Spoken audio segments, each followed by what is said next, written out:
Hello, hi guys! Magandang hapon sa inyong lahat. This is Jude Rodriguez from my Sagari channel, a faith healer, also mata reader. So ngayong hapon, natatagan natin na nagsabihin sa iyo ng ating mga gabay. So this is weekly gabay for the month of February 2 hanggang February 8 for the sign of Leo. So Leo, welcome to my channel. Ano kayang messages, advices ng spirit guides ang ating masasaga for today's video? Kanino naman kayang energy or kaganapan sa buhay ng mga Leo signs ang ating mga hagilap? So guys, this reading is a general reading namang hindi lahat makaka-resonate. Kunin lamang po ang makaka-relate sa inyo and comment down below kung kanino ka energy ang ating nasagap. And of course, don't forget to like and subscribe my channel and hit notification bell for more videos update. And of course guys, maraming salamat po sa mga walang sawang pag-support sa aking channel.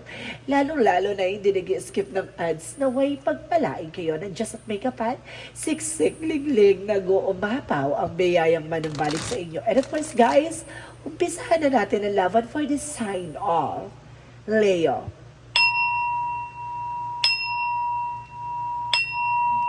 Angel Spirit Messages, give me an information. So, ano kaya gusto sabihin sa'yo ng ating mga gabay? Angel Spirit Messages, give me an information. And of course, there is an Ace of Swords. So, there is a mental clarity. So, bibigyan ng katalinuhan at kaliwanagan. And of course, diba sinasabi dito, magtatagumpay ka. And there's a new ideas coming in for you. And there's a new plans. And of course, sinasabi na there's a new insight, intellectual abilities, or something na magbibigay sa iyo ng kaliwanagan sa lahat ng aspeto. No? And of course, there is the strength card, confidence. So, kailangan mong lakasan ng loob mo, no? And of course, kailangan mo maging matibay, maging matapang. And of course, kailangan mong makontrol yung emotion mo, no? Let's see. And of course, there's a key of wands by stability and control. So, there's a vision. So, nakikita mo na yung magiging possibilities or something. So, there's an energy or something experiences. Kumbaga, alam mo na no? Kumbaga, nagamayan mo na talagang kumbaga, naranasan mo na yung mga ganyan. So, diba? Kumbaga naranasan mo na. Kumbaga maano ka pa ba dyan sa mga ganyan, diba? Hindi na baguhan sa'yo yan. So, kailangan mo maging matapang na this time. So, because there's an 8 of Wands, so there's a fast communication and fast movement. Ibig sabihin, there's a trouble, guys, no? And because there's a there's a Queen of Swords, so there's a bigger picture of yourself. Kumbaga, nakikita mo na kagad yung magiging kahihinatan na situation. Kumbaga, this is the moment na parang, alam mo na no? Alam mo na yung kasagutan. Kumbaga, minsan talaga nagiging nagtataka-takahan na lang tayo sa mga bagay-bagay.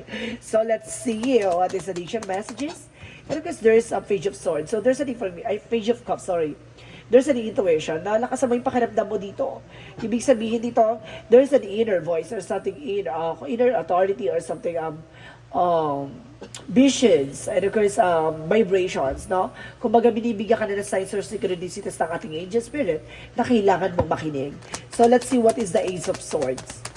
And because there's a seven of wands. So, there's an information, guys, na kumbaga lakasan mo ang loob mo. And of course, kailangan mong proteksyonan kung ano man ang meron ka. No? Kumbaga, mapagtatagumpayan mo to. At of course, sinasabi sa'yo dito, ito yung magdadala sa'yo ng spotlight. So, let's see what is the strength card. Because there's the Six of Pentacles. So, magtutuloy-tuloy na raw about sa finances sa'yo. No, ibig sabihin dito, malaking pasabog sa'yo na kumbaga kailangan mo, the more na confidence ka, the more na magsasuccess ka. Parang ganun yung sinasabi dito. There's a giving and receiving something by the universe. Kumbaga, inaano ka na motivate and of course, consistent ka sa ginagawa mo. So, let's see what is the King of Wands. So, there's a Four of Cups. So, there's a reevaluate or analyze na kailangan mong pag-isipan yung mga bagay-bagay. And of course, sinasabi sa'yo dito na makinig ka na sa intuitions mo. And of course, there's the 8 of Wands represent the 2 of Pentacles. So, there's a balance. So, kailangan mo maging balance sa lahat ng mga bagay. Marami ka matatanggap na batikos or marami ka matatanggap na pangungutya or something ng mga tao sa paligid mo. Pero, deadma, no? Wag mong isipin, wag mong intindihin. Maging balance ka sa emotion mo. And because there is a 7 of Cups, so there's an illusion or confusion, no? Marami talaga susubukan guluhin, susubukan linlangin, at susubukan kang sirain. So, let's see what is the Page of Cups. And because there is an Ace of Pentacles, so there's a big money coming in for you. The more na nakikinig ka sa intuition mo, ilalapit ka sa mga bagay na makakatulong sa'yo. Even sa finances, no? Kung maganda more na parang, di ba, parang nilalaro mo na lang yung eksena, nagiging masaya ka na sa situation, and of course, passionate ka, and of course, sinasabi sa'yo dito, magtutuloy-tuloy yung finances. Parang sinasabi na confident is your key to success, na parang the more na confident ka, na more na magtutuloy-tuloy yung pasok. Yun yung sinasabi. And of course, there is a Three of Swords, no? See? Protection mo yung sarili mo, maraming inggitera, maraming tao maiinggit at naiinggit sa'yo. Papa-apekto ka ba? So, let's see what is the strength card. And of course, the Six of Pentacles. And of course, there's a high priestess. So, there's a hidden agenda or hidden enemy. So, ibig sabihin dito, kung maganda more na confident ka sa ginagawa mo, natatakot sila. Tinangangamba sila sa eksena na yan. So, ibig sabihin dito, ipakita mo. No? Na kaya mo. Ipakita mo na yung ginagawa mo ay alam mo. Ganon. No? The more kasi na parang confident ka, the more na parang alam mo yung ginagawa. And of course, may knowledge ka sa ginagawa mo. The more na parang na ano sila parang na something na natitrigger or something natatakot or something like that. Na parang nangangamba sila or something na mas lalo silang parang na ano no, kumbaga natatakot or naliliit sa sarili nila, parang ganon. Kasi parang the more na sinusudos ka nila at naapektuhan ka, the more sila parang nagiging wild, something like that. So, ibig sabihin na kailangan no, kumbaga, kung pinapakita sa iyo yung pangiinis nila, sinusubukan kanilang guluhin, linlakin, so ipakita mo sa kanila na focus ka, no? The more sila masisindak sa iyo, no? Sindakhin si Barbara. Charis. So let's see what is the Ace of Cups. So there's a love offer. So some of you guys, no, may pag-ibig na. So some of you guys, getting to know each other pa. No, ibig sabihin may bagong pag-ibig or something na, kumbaga may bagong pakilig. No, so doon sa moment na parang kinikilig ka pa lang at that moment. So ibig sabihin dito guys, kailangan mo evaluate or i-analyze. And of course, kailangan mo, yung emotion mo, i-controlin mo. Hindi pwede tayo na kumbaga, marupok. Diba? Huwag tayo marupok kasi the more na parang kumbaga, alam niya na, kumbaga, mahal na mahal mo siya. The more na magiging yan. Diba? Kumbaga, ipakita mo sa kanya balance lang. Love and care. Tenderness. Ganon. So, let's see what is the Eight of Wands and of course the Two of Pentacles. And of course, guys, there's a Ten of Swords. So, there's a backstabbing. Betrayal. So, ibig sabihin dito, maraming traitor sa paligid mo. So, ibig sabihin dito, kumbaga, maraming tao susubukin pa magsakin ka even sa mga nagbe-message or nag-email sa'yo. Kumbaga, meron dyan na parang nagme-message kayo para kumuha ng impormasyon, malaman yung kainaan mo, malaman yung mga nangyayari sa'yo. So eventually, dapat kumaga deadma ka lang, or silence ka lang. Kumaga, ongoing yung ginagawa mo, pangarap mo, ongoing yung mga plano mo sa buhay, pero hindi mo kailangan i-share sa kanila. Ganyan yan Kumaga, the more na wala silang nalalaman, lalo na sila nang gigigilty. Diba? So let's see, gigilin natin sila. So let's see what is the Queen of Swords and the Seven of Cups. And because there's a Chariot card, so there's an action, diba? Kumikilos na sila, gumagalaw na sila sa eksena nila, parang, kumbaga, the more silang, the more na wala silang nalalaman, the more silang parang, nagtataka, nag-iisip, diba? Kung may epekto ba yung eksena na ginagawa mo, ganito, ganyan. Diba? Nagmumukha silang syunga. So, let's see what is the Page of Cups, and because the Ace of Pentacles, so there is a Page of Wands in the Moon card. So see, there is a truth reveal, and the Page of Wands is a good news and ideas, and of course, an information. Parang, di ba, the more na parang wala silang nalalaman, lalo sila nagiging greedy sa sarili, or lalo sila natitrigger sa sarili na yung mga chismis or chika nila na parang sila mismo naglalagay sa sarili nila sa alanganin. Parang nalalaman mo itong tao na to, malaki pala yung inggit sa'yo, tapos nag-open ka pala dyan, some of nowhere, di ba? Kumbaga, tuklasin mo kung sino yung totoo sa'yo. Kasi the more na parang wala silang kaalam-alam sa'yo, the more yan na gustong malaman yung tungkol sa buhay mo. Ganon. Tapos doon mo malalaman na itong tao na ito, malaking inggit pala. Kaya nagkakaroon ng evil curses. Kaya, kumbaga, baguhin mo na yung sistema mo, no? Kumbaga, baguhin mo na yung eksena mo na dati nag-share ka ng ideas, nag-share ka ng thoughts, nag-share ka ng mga nangyayari sa buhay mo. So, sa ngayon sa pagiging modern na natin, kumbaga, pati yung spiritual nagiging modern na. So, this is the opportunity na parang sinasabi sa'yo na baguhin mo na yung sistema mo. No? So, let's see what is additional messages for the outcome. Ayan guys, sabi na, magalang ko na yung reading natin. Kasi gusto kong mahimay-himay nyo yung mga gusto sabihin sa iyo ng ating mga baraha. So there's a Nine of Cups. So there's a wish fulfillment. So unti-unti na matutupad yung mga pangarap mo dito. Unti-unti nang, diba, gaganda ang takbo ng eksena mo. Diba? Kasi nalaman mo na na yung tao na yung sinishare mo ng ideas and of course ng thoughts and of course ng information. Lahat ng mga impormasyon mo ay sinishare mo sa kanya. Tapos yun pala, siya pala may inggit sa'yo, di ba? And then of course, there's the Queen of Pentacles, so there's a practicality. So, kumbaga maging practical ka dito, there's a mature person na parang, pagdating sa finances, being independent, no? And there's a Two of Swords decision. Kailangan mo rin mag-decision dito. So, let's see guys, no? What is additional messages for career? Para sa career mo, there's a Three of Cups because there's a Five of Wands. Marami kang competitor. Now, there's a third party na kumbaga marami kang kompetensya, marami kang competition or something competition or kompetensya sa paligid mo. Even sa negosyo, sa love life, sa career mo. Diba? Kumbaga pagdating sa love life, mayroon pa pala na tao na iinggit sa'yo, di ba? Kumbaga kamahal-mahal ka, kamaibig-ibig ka, di ba yung mga ganon? If you are single naman, parang, di ba, parang niya naman, kumbaga, contento na siya kahit na siya lang. Parang nag-enjoy siya. Parang may gano'n. Kasi parang gusto nila kasi malaman yung tungkol sa talang buhay mo eh. Gano'n. And kasi sinasabi na Five of Wands is a competition pagdating naman yan sa sa negosyo mo or trabaho mo. No, baka kakompetensya or katrabaho mo pala yung di ba? May lihim na inggit sa'yo. Di ba? So let's see what is additional messages for love life. So there's a Ten of Wands and of course there's Emperor. So, be mature enough and be grounded. No, kumbaga maging mature ka na. Yung mga obligasyon and responsibilities mo kapag dating sa relationship, diba? Kumbaga kailangan maging balance. Hindi pwedeng ikaw lang yung nagbibigay at hindi lang ikaw yung tumatanggap. So, this is the sinasabi na maging mature ka na sa lahat ng mga mangyayari or magaganap sa buhay mo. So, let's see. Pagdating naman sa health, so there's a King of Cups and of course there's an information by the Hermit card. So some of you guys, no, pagdating sa health, kumbaga sinasabi sa dito, maaring there's a spiritual, no? Lumapit ka sa ating Panginoon, may mga nararamdaman ka sa katawan na it's not ordinary, it's not for medications, no? Sinasabi sa dito na kailangan mo ipatingin, mamaaring, and of course, sa mga cross-watcher out there, no? There's a King of Cups and the Hermit card, baka ginagay yung makana pala, or yung person mo ginagay yung o may gumagawa sa inyo dalawa ng person mo. There's an information na parang ipinapaalam sa spirituality na there's iinggit sa relasyon nyo. So let's see what is the magical fairy messages. So let's see guys. What is the magical fairy messages for you? For magical fairy messages, so there is a daughter. So some of you may mga anak na kayo ha. The answer to your question involve your daughter. And business venture, I told you, may bagong business talaga.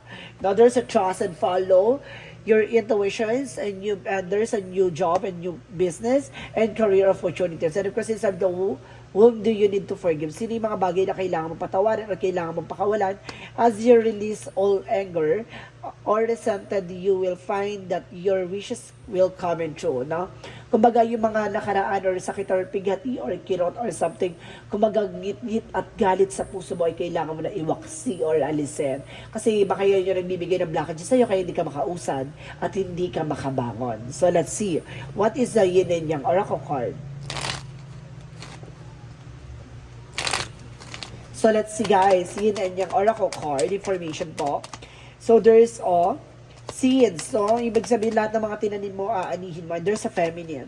May babae talaga dito, no? May babaeng naiinggit talaga sa iyo. There's a feminine. And of course there's healing. So kailangan nyo ng healing dito guys, no? At the same time there's purpose. Dapat alam yung life purpose, but at the same time, there's a facade. I told you. Diba? Kumbaga ito naniniwala, at pinaniniwala mo itong taon na to, ito pala impostor pala. Diba? Alam nyo guys, babae itong impostor sa inyo. So let's see. What is additional messages for romance angels?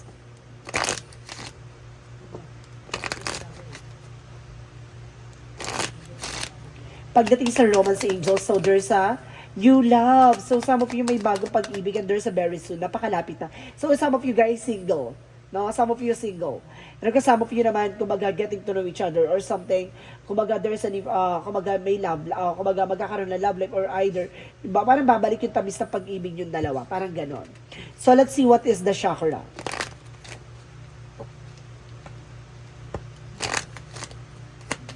What is the chakra? So, there's a destiny. So, talaga nakatadhana talaga yung mga mangyayari sa buhay mo. And of course, guys, there's a mysticism. I told you, may misteryo talaga. Kumbaga, hindi mo kilala, kumbaga, kilala mo siya, pero hindi mo akalain na itong tao na to malaki palang inggit sa'yo. Di ba? And there's a victim. Biktima ka, may ginagawa to sa'yo. I sense. So, let's see what is Archangel Michael. Messages. And because there is a self-respect, so kailangan mo respetuhin yung sarili mo, ha? And there's explore your options. Napalawakin ang kaisipan, napalawakin mo pa yung kaalaman mo. Yung access mo, and of course, yung options mo, no? So, let's see what is the additional messages. And of course, guys, there's a loneliness, no? May mga bagay na sinasabi dito na hindi ka nag-iisa. Kumbaga, may karami ka, may kasama ka sa lahat ng eksena. There's a fear. Alisin mo yung takot at pangamba mo. At the same time, there's a abundance. Talaga sinasabi na may kasaganahan. Excuse me. May kasaganahan talaga sa'yo dito, no? May naghihintay na kasaganahan at talagang kaligayahan talaga. Alisin mo lang yung takot at pangamba mo. Additional messages for Angel Spirit. And of course, there's a fairies for environment. So, nasa paligid mo lang talaga yung laso ng eksena na to. And there's an enlightenment. Mag-enlight talaga. Maliliwanagan ka talaga. At matutuklasan mo kung sino to. Para sinasabi, sino ka? Gigigil ako sa'yo. Ganon. So, let's see. And of course, guys, there's a builder, no? Kumbaga, palakasin mo yung pundasyon mo, no? And of course, there's a time to decide. So, kailangan mo mag-decide ngayon na kung sino man to, kailangan mo nang tanggapin na kailangan mo na mag-let go. And of course, magdumistansya. And there's a music. So, some of you nakakatulong daw music for your healing, no? Your emotion or stress. And there's a body work. So, kailangan mo na massage therapist or something. Or some of you mahilig sa tattoo, no? So, let's see what is Archangel Raphael messages. So, there's a meditation. So, kailangan mo magdasal, magmuni-muni, no? Parang ma-relief yung stress mo and of course, para ma-increase yung energy mo. And of course, there's an acceptance. May mga bagay na kailangan mong tanggapin dito. So, ibig sabihin, baka hindi mo matatanggap. Sino tong tao na to? Let's see additional messages. Kaya pala dito pala, protection mo yung sarili mo, no? Malalaman mo, matutuklasan mo. Para sinasabi na protection mo yung sarili mo kasi itong tao na to may lihim na inggit sa'yo. And because there's, trust the timing. Ibig sabihin, magtiwala ka sa panahon at pagkakataon. Ka talagang para sa'yo, para sa'yo. So, let's see what is the angel's answer. There is a choose new direction. Baguhin mo na yung direksyon. And of course, there is a recovery. Wow! Makaka-recover ka na, guys. And of course, sinasabi dito, there is a abundance. So, talaga possible na may kasaganahan na nag-aantay sa'yo, guys. No? Laking pasabog to. So, let's see. Additional messages. And of course, there's adjusted possibilities. May mga pinto ang magsasara sa'yo at may mga pinto ang magbubukas na opportunities para sa'yo. And of course, there's walking away, told you, kailangan mo ng distansya dito sa tao na to. And of course, there's angel of balance. So, kailangan mo maging balance. Para sa madaling salita, lumayo ka sa impostor. Tuklasin kung sino ang ahas. And of course, there's a new romantic cycle begins. So, some of you magsisimula ng panibagong cycle ng buhay mo.